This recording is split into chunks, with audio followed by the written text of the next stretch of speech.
Long before The Ring terrified audiences around the world, before cursed videotapes and famous horror icons, there was a real woman in Japan. She was not a monster. She was not fictional. She was studied, isolated, and feared for something she could do, something science could not explain. And after her death, the fear did not stop. This is the true history that inspired the legend of Sadako. In the early 1900s, Japan was gripped by a fascination with the paranormal. Spiritualism was popular. Psychic research was taken seriously. At the center of this movement was Shizuko Mifune, a well-documented psychic who claimed the ability known as nensha, the projection of mental images onto photographic plates using only the mind. Her abilities were tested publicly, witnessed by scholars, and initially celebrated.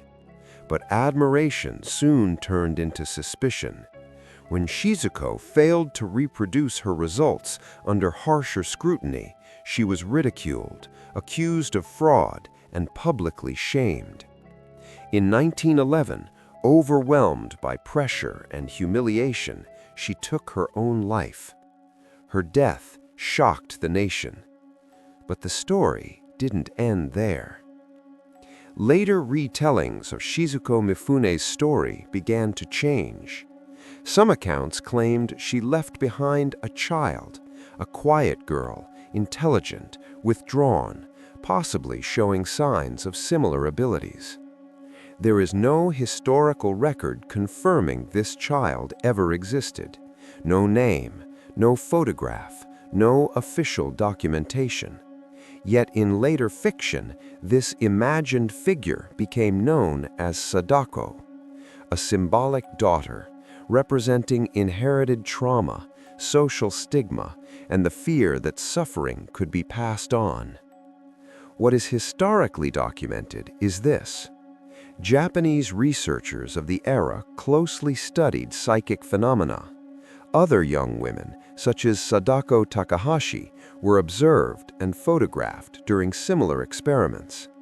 These cases created a pattern: isolation, public pressure, scientific obsession without compassion.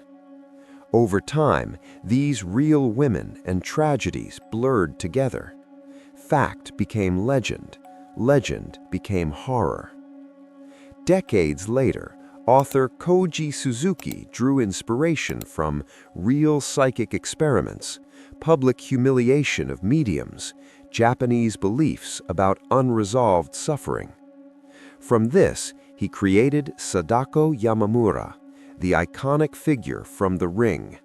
The curse, the transmission, the idea that trauma could reproduce itself. These ideas were not invented from nothing. They were born from real pain. Unlike typical horror stories, this one does not rely on fantasy. There were real experiments, real humiliation, real deaths. Whether psychic powers were real does not matter. What matters is this: a woman was treated as something dangerous until she broke. And in Japanese belief, unresolved suffering does not disappear. It repeats. Sadako was never meant to be a villain. She was a symbol, born from obsession, fear, and curiosity without humanity. The curse in The Ring was fictional, but the suffering that inspired it was real. And sometimes, the most terrifying stories are not about ghosts. They are about what happens when humanity fails someone and leaves something behind.